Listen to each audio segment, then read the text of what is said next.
Saiu na semana passada o relatório Pew sobre religião na América Latina, que é baseado em pesquisas feitas em 2024. Eles compararam com uma pesquisa anterior que tinham feito em 2014. Algumas perguntas eram as mesmas, não puderam comparar, outras perguntas eram novas ou reformuladas, então não tinha base de comparação, mas enfim.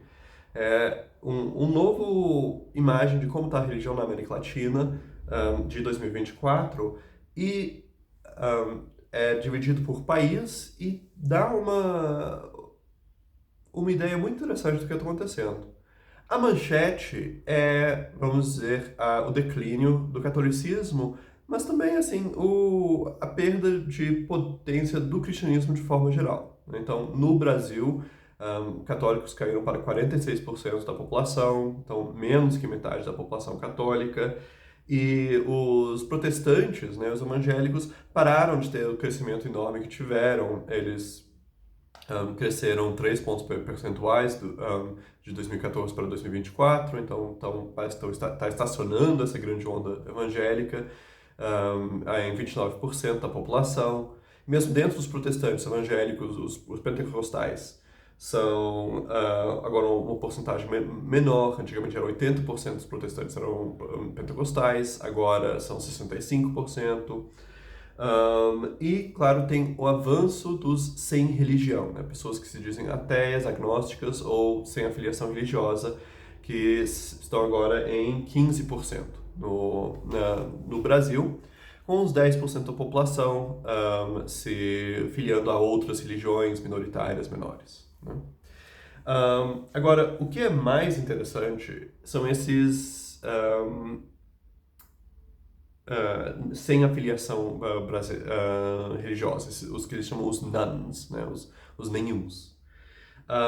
Porque um brasileiro sem afiliação religiosa é mais religioso nas suas crenças do que um cristão italiano. E um cristão italiano é, em média, o cristão, o europeu com a maior crença religiosa, né? Então, uma pessoa sem afiliação religiosa no Brasil é mais religioso que qualquer europeu, praticamente, né?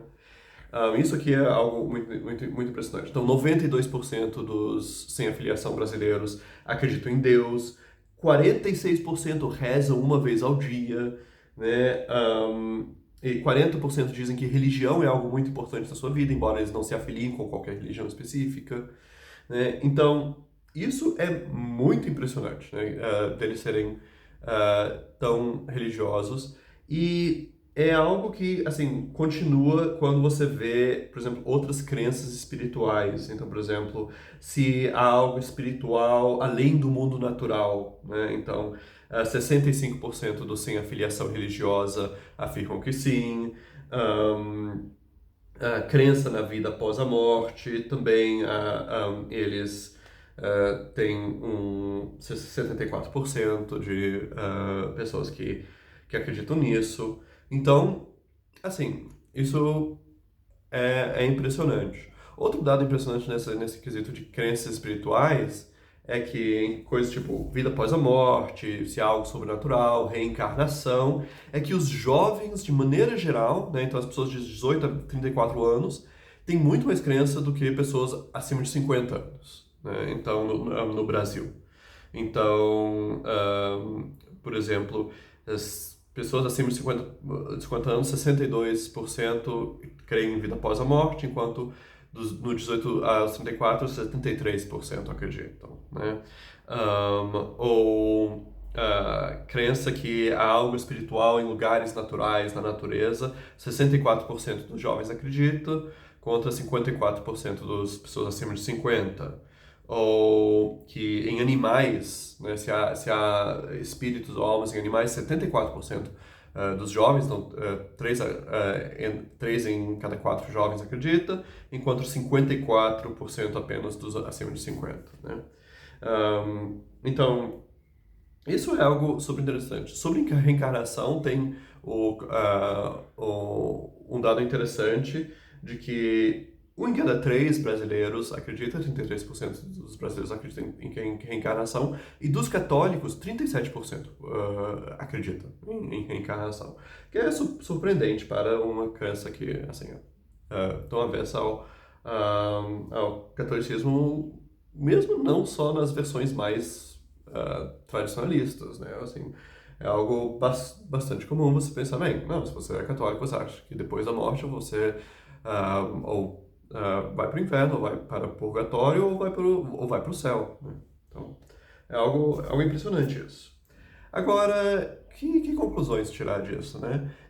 Para mim, eu acho que numa pesquisa dessa eu acabaria num desses sem afiliação religiosa, né? Eu sou politeísta, não tenho nenhuma igreja ou grupo politeísta ao qual pertenço, e então, mas eu sou uma pessoa para a qual religiões super importantes, que eu rezo regularmente, eu certamente acredito em Deus e em deuses, né? Então, eu acabaria nisso. Essa ah, essa pesquisa mostra que casos como o meu não são exceções, né? Há muita gente aí que retém uma crença no sobrenatural, retém uma crença no mundo espiritual, ao mesmo tempo que está se desafiliando das igrejas, né? E então, isso assim, é algo sobre o futuro do Brasil, que é um Brasil pós-católico, é um Brasil com maior liberdade de crença, maior abertura para crenças não convencionais, e que, então, assim, apostar no catolicismo, ou também nas igrejas protestantes, é um pouco não ver para onde as coisas estão indo, né? Porque você pensa, os católicos diminuindo e os protestantes crescendo pouco, compare isso com a quantidade de mídia produzido, quantidade de seriado evangélico, quantidade de música né, e show com temática cristã, a quantidade de né, entidades missionárias em ação, e você acharia que com toda essa atividade realmente deveria estar crescendo mais, mas realmente não é. Então, o Peter Hübner chamou, né? Ele disse, olha, as religiões hegemônicas são tigres de papel, e isso dá a impressão que realmente é o caso, né? Mas, mais que isso enfatiza uma das razões pelas quais eu decidi voltar para o Brasil, que é realmente a vocação metafísica que temos, né? A abertura para o metafísico, para o espiritual que temos, e isso é central para os meus interesses filosóficos, de fazer metafísica, de buscar uma explicação última para a realidade que não está no mundo natural. E então, eu só posso terminar dizendo que se você é como eu, se você é uma das pessoas desafiliadas, mas que tem ainda uma afinidade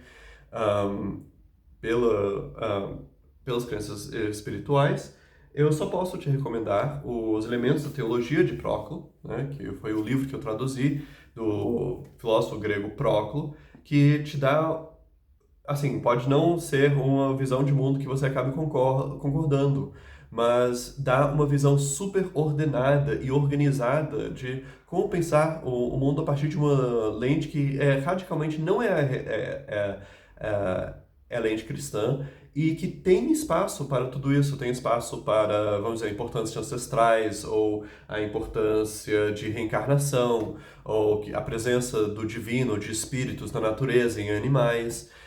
Então, está, assim, tudo discutido aqui, de uma maneira, assim, em termos de primeiros princípios e metafísica, e eu mesmo tenho o meu seminário de fenomenologia, em que eu estou lendo e comentando esse livro com alunos, e eu também faço pausas para incluir as minhas próprias explorações metafísicas durante o curso. Então, assim, eu recomendo muito darem uma olhada nesse relatório, os links estão na descrição do vídeo aqui no YouTube, e quem tiver interesse, vá atrás do livro e, por favor, pode se inscrever no meu curso. É isso. Obrigado.